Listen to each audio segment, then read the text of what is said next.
आपने 15 साल जिस आदमी को ठोंक पीट के डॉक्टर बनाया, आपको लगा कि इसका काम गुजरात में हो गया है, इसलिए आपने भारत को दे दिया और दिल्ली भेज दिया।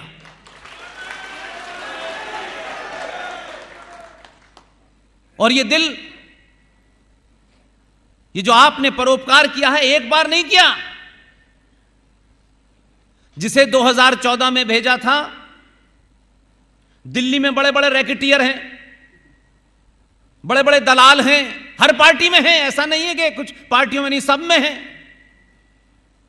उन दलालों ने सोचा कि ये खिचड़ी खाता है, खाकड़ा खाता है, इसको हम बताएंगे क्या खाना है। लेकिन आपने इतना ठोंक पीट के भेजा कि दिल्ली के बड़े बड़े लोग ये सोचने लगे करें क्या।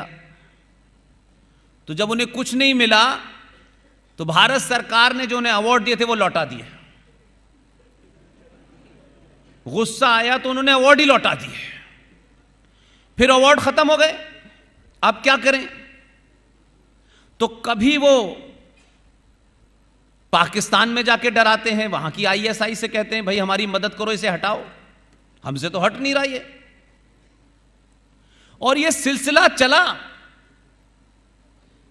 और 2019 तक पूरे देश में, दुनिया में यह माहौल बन गया कि जिस आदमी को आपने भेजा था वो अकेला पड़ रहा है, कुछ कमजोर पड़ने लगा है क्या। आपने उसकी हिम्मत बढ़ाने के लिए 2019 में दूसरा भी भेज दिया।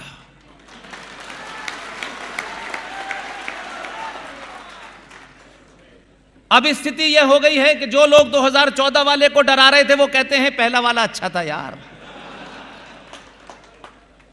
ये तो सुनता कम है और मारता ज्यादा है।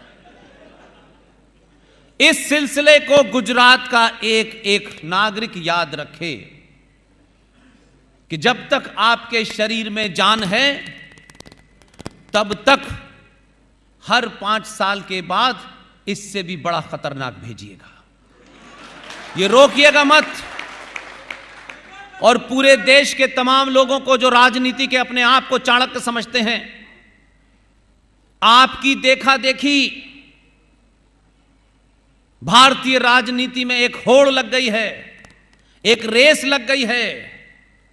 उसी का परिणाम है कि जो लोग ये समझते थे कि दिल्ली का रास्ता उत्तर प्रदेश होके जाता है, आपने उत्तर प्रदेश वालों को मजबूर कर दिया ऐसा चुनना जो ये कहता हो कि जिस भाषा में समझोगे उस भाषा में समझा दूंगा। इस पुरुषार्थ को कमजोर मत पड़ने देना, क्योंकि ये कई 100 सालों के बाद जगा है। और कोई दलाल, कोई चाटुकार आपके बीच में आए और नए नए ज्ञान देने लगे, उसको अपने बीच से अलग थलग कर दीजिएगा। 700-800 साल के बाद आपको अपने होने का बोध हुआ है।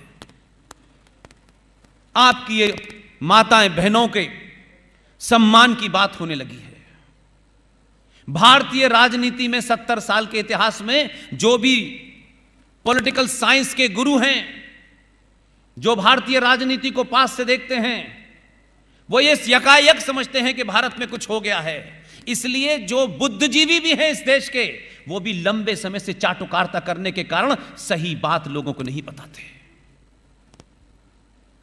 आप कहेंगे ये सब कैसे हो रहा है? इसका एक ही कारण है, सिर्फ एक कारण है।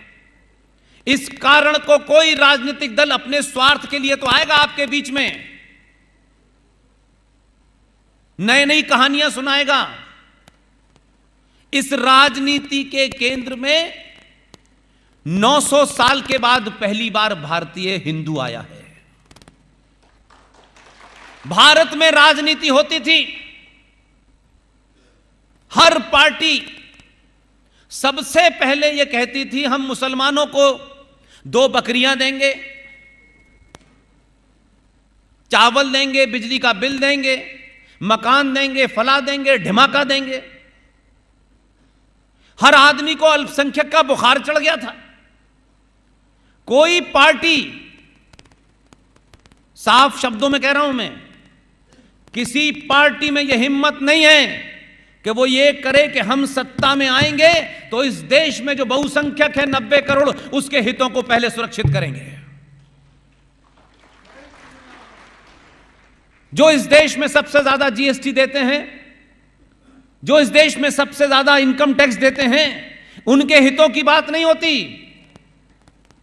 उनसे कहा जाता है कि आपका नारा है हम दो हमारे दो, लेकिन वोट किससे लेते हैं? जो कहते हैं हम दो बाकी तुम गिन लो। भारतीय राजनीति के केंद्र में पहली बार सनातनी हिंदू आया है, इसलिए तमाम आपके डिफरेंसेस होंगे इलाके के नाम पे, जाति के नाम पे। जाति होना कोई बुरी चीज नहीं है, क्योंकि जाति हमारे यहां सामाजिक व्यवस्था थी।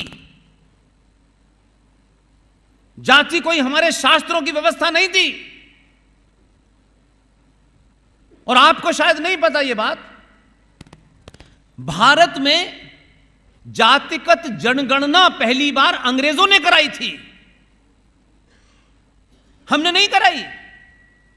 क्योंकि वो यहां राज करने आए थे, तो वो उस फॉल्ट लाइन को ढूंढ रहे थे कि कैसे इनको अलग अलग कर दिया जाए ताकि इनकी सामूहिक शक्ति कमजोर हो जाए। और आज जाति के नाम पर, जाति के अंदर जाति के नाम पर, गोत्र के नाम पर राजनीति किसने की? 90 करोड़ सनातनी हिंदुओं ने की। इसलिए आज न सरकार आपसे डरती थी, न व्यवस्था आपकी सुनती थी। आप सिर्फ कमरों में नारे लगाते थे और सुबह शाम वंदे मातरम करते थे, इससे कुछ बदला नहीं।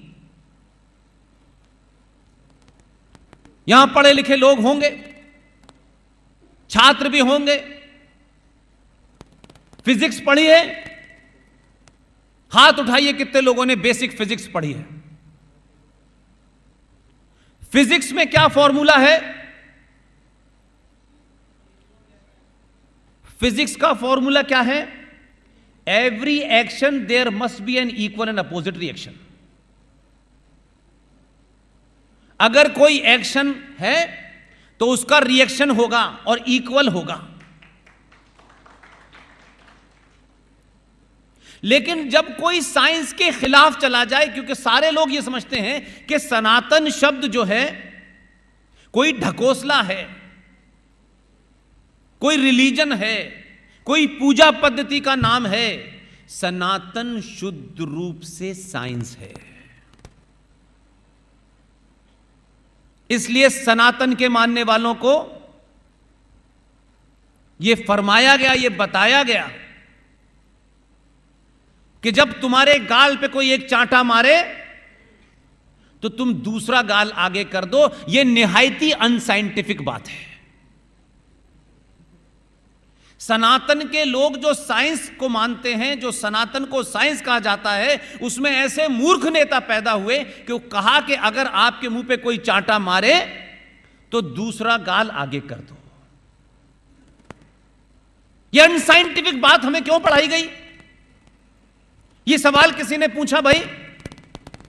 लेकिन आपने, गुजरातियों ने इस बात को समझा, साइंस के फॉर्मूले में फॉर्मूला गलत लगाओगे तो एग्जाम में फेल हो जाओगे। इसलिए आपको बोध हुआ कि अगर कोई एक चांटा मारे तो दूसरा गाल आगे नहीं करना है। इसलिए ऐसे लोग चुने आपने, और 2019 में आपने ऐसा भेजा कि कोई एक चांटा मारता है वो दोनों हाथ से गालों पे मार देता है। देश में कोरोना के मामले तेजी से बढ़ रहे हैं। बीते 24 घंटे में 3,993 नए मामलों की पुष्टि हुई। इस दौरान 108 मरीजों की मौत हुई है। अभी देश में 49,948 एक्टिव केस हैं। कोरोना से अब तक 5,15,210 मरीजों की मौत हो चुकी है। सोमवार को 4,362 नए मामलों की पुष्टि हुई थी और 66 मरीजों की मौत हुई थी। इसके बाद देश में एक्टिव केस की संख्या 54,118 पर पहुंच गई। रविवार को 5,476 नए मामलों की पुष्टि हुई थी। इस दौरान 158 मरीजों की मौत हुई थी और 9,754 मरीज ठीक हुए थे। इसके बाद देश में 59,442 एक्टिव मरीजों की संख्या पहुंच गई थी।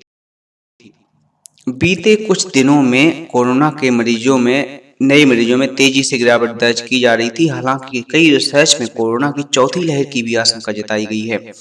178 करोड़ लोगों को टीका लग चुका है। कोरोना का राष्ट्रव्यापी टीकाकरण मुहिम के तहत अभी तक कोरोना वायरस रोधी टीकों की करीब 178 करोड़ से ज्यादा की खुराक दी जा चुकी है। कल 4,80,144 डोज दी गई, जिसके बाद अब तक वैक्सीन 178 करोड़ 90,61,887 डोज दी जा चुकी हैं। देश में कोविड रोधी टीकाकरण अभियान 16 जनवरी 2021 से शुरू हुआ और पहले चरण में स्वास्थ्य कर्मियों को टीका लगाया गया था। वहीं कोरोना योद्धाओं के लिए टीकाकरण अभियान 2 फरवरी से शुरू हुआ था। दोस्तों, अगर आपको वीडियो पसंद आया है तो वीडियो को लाइक अवश्य करें, चैनल को सब्सक्राइब करना ना भूलें। मिलते हैं अगली वीडियो में, तब तक के लिए जय हिंद, जय भारत।